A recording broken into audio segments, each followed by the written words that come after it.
അസ്സലാമു അലൈക്കും വറഹ്മത്തുള്ളാഹി. 5ാം ക്ലാസ് വിദ്യാർത്ഥികളുടെ തജ്വീദുൽ ഖുർആൻ 2023 നടന്നതായ തജ്വീദുൽ ഖുർആനിൻ്റെ ഒരു പരീക്ഷ പേപ്പറാണ് നമ്മളിന്ന് നോക്കാൻ ഉദ്ദേശിക്കുന്നത്. ശരി ഉത്തരത്തിൻ്റെ കോളത്തിൽ ശരിയെന്ന് അടയാളപ്പെടുത്തുക. 1. ഹാ ഉൽ അമീറിനെ നീട്ടി ഓതിയതിന് ഉദാഹരണം: അന്നമാലഹു അഹ്ലദ മുഖ്ലിസീന ലഹുദ്ദീൻ വലഹുൽ ഹംദ്. ഇതിൻ്റെ തുടക്കത്തിലുള്ളതാണ് അന്നമാലഹു അഹ്ലദ. മാലഹു എന്ന് പറയുന്ന ആ ഒരു ലമീറിനെ നീട്ടിയതിൻ്റെ ഒരു ഉദാഹരണമാണ് ഇവിടെ കൊടുത്തിരുന്നത്. രണ്ടാമത്തത് ബാഇനെ മീമിൽ ഇദ്ഗാം ചെയ്തതിന് ഉദാഹരണം: ഇസ്ഹബ് ബികിതാബി ഫമാ റബിഹത് തിജാറതുഹും ഇർകം മഅന. അതാണ് അതിൻ്റെ ഉത്തരം, ഇർകം മഅന എന്നുള്ളത്. മൂന്നാമത്തത് റായിനെ തർക്കീക്ക് ചെയ്ത് ഓതിയതിന് ഉദാഹരണം: അൻ അൻസിർ ഖൗമക ഖുർആനൻ അറബിയ്യ വഅർസൽനാ ഇലൈഹിം. അൻ അൻസിർ, അൻസിർ അവിടെയുള്ളതായ റായിനെ തർക്കീക്ക് ചെയ്തിട്ടാണ് ഉച്ചരിച്ചത്. നാലാമത്തത് കുഷിത്വത് എന്നതിലുള്ളതായ ശംസിയായ ഹർഫുകൾ ഏത്? എത്രയുണ്ട്? 1, 2, 3. 3 ഹർഫുകളാണ് കുഷിത്വത്ത് ശംസിയായ ഹർഫുകളുള്ളത്. 5. അലിഫിനെ തഫ്ഹീം ചെയ്തതിന് ഉദാഹരണം: യകാദൂന, യുഖാലു, യുനാദൗന. യുഖാലു എന്നതിലാണ് അലിഫിനെ നമ്മളിവിടെ തഫ്ഹീം ചെയ്ത് ഓതിയതിൻ്റെ ഉദാഹരണം. ആറാമത്തത് റായിനെ തർക്കീക്ക് ചെയ്ത് ഓതണം: ഫത്ഹയുള്ളപ്പോൾ, ലമ്മയുള്ളപ്പോൾ, കസ്റയുള്ളപ്പോൾ. കസ്റയുള്ളപ്പോഴാണ് റായിനെ നമ്മൾ തർക്കീക്ക് ചെയ്ത് ഓതുന്നത്. ചേരും പഠിച്ചേർക്കുക. 1. ഹാഉൽ ലമീറിനെ നീട്ടാതെ ഓതി. ദാലിനെ ലായിൽ ഇദ്ഗാം ചെയ്തു. ഹാഉൽ ലമീറിനെ നീട്ടി ഓതി. റായിനെ തർക്കീക്ക് ചെയ്തു ഓതി.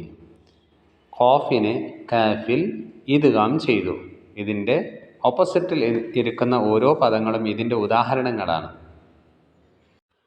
ഹാഉൽ ലമീറിനെ നീട്ടാതെ ഓതി. ഈ ലഹുൽ മുൽക്കു. ലഹു എന്നതിലുള്ളതായ ഹു എന്നുള്ളതായ ആ ലമീറിനെ നീട്ടാതെയാണ് അവിടെ ഓതിയത്. അതേപോലെ ദാലിനെ ലായിൽ ഇദ്ഗാം ചെയ്തു. സി ഇല്ലൊലമ, അവിടെ ദാലുണ്ട്, അതേപോലെ തന്നെ ലാവും ഉണ്ട്. അവിടെ എന്ത് ചെയ്തിട്ടാണ് ഓതിയത്?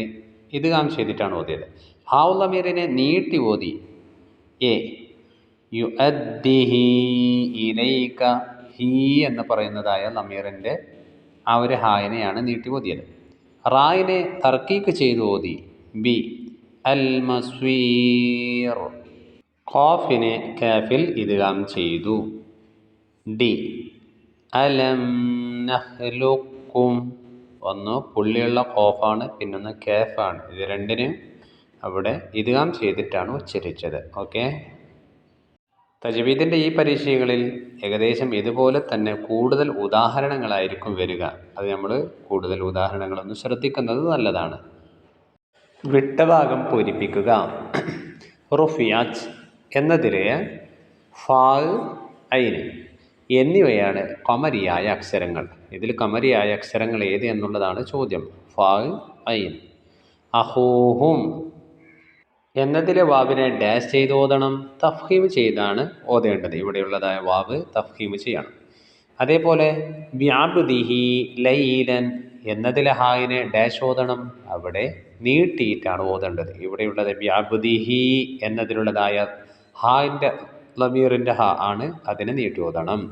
ഇസ്ഹബ് ബികിതാബി എന്നതിലെ ഡാഷിനെ ഇദ്ഗാം ചെയ്യണം. ബാഇനെയാണ് ഇദ്ഗാം ചെയ്യേണ്ടത്. അവിടെ ഒന്നാമത്തെ ബാഗ് രണ്ടാമത്തെ ബായിലേക്ക് ഇദ്ഗാം ചെയ്തിട്ടാണ് ഉച്ചരിക്കേണ്ടത്.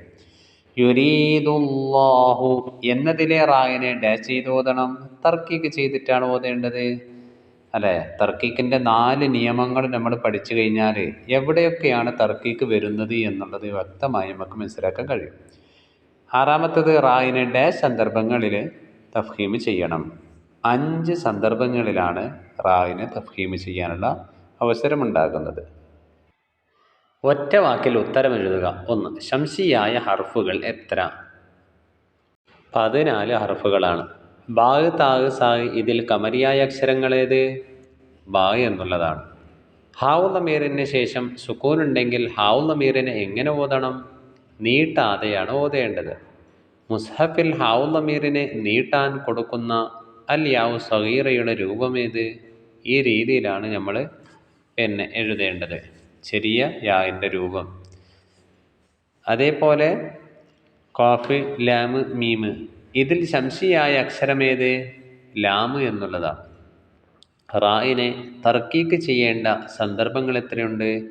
4 സന്ദർഭങ്ങളുണ്ട്. ഒറ്റ വാചകത്തിൽ ഉത്തരമെഴുതുക. ഖൈറുൻ എന്നതിലെ റായിനെ തർക്കീക്ക് ചെയ്യണം. കാരണമെന്ത്? സാക്കിനായ നൂനിന് മുമ്പ് സുക്കൂന് യാ വന്നതിനാൽ. 2. കമരിയായ അക്ഷരങ്ങളിൽ 8 എണ്ണം എഴുതുക. കമരിയായ അക്ഷരങ്ങൾ മൊത്തത്തിൽ 14 എണ്ണമുണ്ട്. അലിഫ്, ബാ, ജീമ്, ഹാ, ഖാ, ഐന്, ഗൈന്, ഫാ, ഖാഫ്, കാഫ്, മീമ്, വാവ്, ഹാ, യാ. ഇതിൽ നിന്ന് 8 എണ്ണമാണ് എഴുതേണ്ടത്. അലിഫിനെയും വാവിനെയും തഫ്ഹീം ചെയ്യണം. എപ്പോൾ? തഫ്ഹീമിൻ്റെ ഹർഫിനെ നീട്ടാൻ വന്ന അലിഫിനെയും വാവിനെയും തഫ്ഹീം ചെയ്യണം. മനസ്സിലായല്ലോ? തഫ്ഹീമിൻ്റെ ഹർഫിനെ നീട്ടാൻ വേണ്ടി വന്നതായ അലിഫിനെയും വാവിനെയുമാണ് എന്ത് ചെയ്യേണ്ടത്? തഫ്ഹീം ചെയ്യേണ്ടത്. 4-ാമത്തെ ചോദ്യമാണ് അസ്റാ ബിഅബ്ദി ലൈലൻ എന്നതിലെ ഹാഉ ലമീറിനെ നീട്ടി ഓതണം. കാരണമെന്ത്? അതിൻ്റെ മുമ്പും ശേഷവും ഹർക്കത്തുള്ളതിനാൽ. ലമീറിൻ്റെ ഹാ ഉണ്ടല്ലോ, അതിനൊക്കെ മുമ്പും ഹർക്കത്തുണ്ട്, ശേഷവും ഹർക്കത്തുണ്ട്. അതുകൊണ്ടാണ് നമ്മളവിടെ നീട്ടി ഓതുന്നത്. മുതമാസിലാനി അല്ലെങ്കിൽ മുതമാസിലൈനി അക്ഷരങ്ങൾ എന്നാൽ എന്ത്? മുതമാസിലാനി എന്നാണ് സാധാരണ രീതിയിൽ കിതാബുകളിലുള്ളത്. അവിടെ മുതമാസിലാനി എന്ന് പറഞ്ഞാൽ മഖ്റജും സിഫത്തും ഒന്നായ അക്ഷരങ്ങൾ. 2 അക്ഷരമുണ്ടാവും. ആ 2 അക്ഷരത്തിൻ്റെ മഖ്റജും ഒരേപോലെയാണ്, അതിൻ്റെ സിഫത്തും ഒരുപോലെയാണ്. അങ്ങനെയാകുമ്പോഴാണ് അതിലേക്ക് മുതമാസിലാനി എന്ന് പറയുന്നത്. സിഹർ എന്നതിലെ റായിനെ തർക്കീക്ക് ചെയ്യണം. കാരണമെന്ത്? തർക്കീക്കിൻ്റെ 4-ാമത്തെ രൂപമാണ് ഇതിൽ നമ്മൾ എഴുതി കൊടുക്കേണ്ടത്. സാക്കിനായ റായ്, സിഹിർ എന്ന് പറയുമ്പോൾ റായിനൊക്കെ സുക്കൂനാണ്. സാക്കിനായ റായ്, അതിനൊക്കെ മുമ്പ് സുക്കൂനുള്ള അക്ഷരവും അതിന് മുമ്പ് കസറുള്ളതായ അക്ഷരവും വന്നതിനാൽ. 7. ശംസിയായ അക്ഷരങ്ങൾ എന്നാൽ എന്ത്? മുമ്പ് അലിഫ് ലാം വന്നാൽ ഇദ്ഗാം ചെയ്ത് ഓതേണ്ട അക്ഷരമാണ്. അലിഫ് ലാം എന്നുള്ളതായ 2 അക്ഷരങ്ങളെ ഇദ്ഗാം ചെയ്തിട്ടാണ് നമ്മളിവിടെ ഓതാറുള്ളത്. ഉദാഹരണത്തിന് വശംസി എന്ന് പറയുമ്പോൾ അവിടെയുള്ളതായ അലിഫ് ലാമിനെ നമ്മൾ ഇദ്ഗാം ചെയ്തിട്ടാണ് ഓതുന്നത്. കുറിപ്പെഴുതുക. 5 വരിയിൽ കുറയരുത്. ഹാഉ ലമീറിന് വിശദമായിട്ട് നമ്മൾ 5 ലൈനിൽ എഴുതേണ്ടതാണ്. നമ്മളുടെ പാഠപുസ്തകത്തിൻ്റെ 7-ാമത്തെയും 8-ാമത്തെയും പാഠങ്ങൾ നോക്കിക്കഴിഞ്ഞാൽ ഹാഉ ലമീറിൻ്റെ ഉദാഹരണങ്ങളും അതിനെ നീട്ടേണ്ട സന്ദർഭങ്ങളും നീട്ടാൻ പാടില്ലാത്തതായ സ്ഥിതികളും ഇതെല്ലാം വളരെ വ്യക്തമായ രീതിയിൽ നമ്മൾക്ക് മനസ്സിലാക്കാൻ കഴിയും. അൽ ഇദ്ഗാം എന്നുള്ള വിഷയത്തെക്കുറിച്ച് പാഠം 9 നമ്മളൊന്ന് പരിശോധിച്ച് കഴിഞ്ഞാൽ വളരെ വ്യക്തമായ രീതിയിൽ 5 വരിയിൽ നമ്മൾക്ക് അതിൻ്റെ ഓരോ പോയിന്റുകളായി എഴുതാൻ കഴിയും. അപ്പോൾ ഇദ്ഗാം എന്നാൽ എന്ത് എന്നുള്ളത് ആ ചോദ്യത്തിൻ്റെ നിർവചനം കൃത്യമായ രീതിയിൽ എഴുതുകയും അതിൻ്റെ ഉദാഹരണങ്ങളെല്ലാം എഴുതിക്കൊണ്ട് നമ്മൾ ഈ ഒരു ഭാഗം ഫില്ല് ചെയ്യണം. അല്ലാഹു തആല നിങ്ങൾ എഴുതുന്ന പരീക്ഷകളിൽ വൻ വിജയം നൽകി അനുഗ്രഹിക്കട്ടെ. ദുആ വസിയത്തോടെ അസ്സലാമു അലൈക്കും വറഹ്മത്തുള്ളാഹി.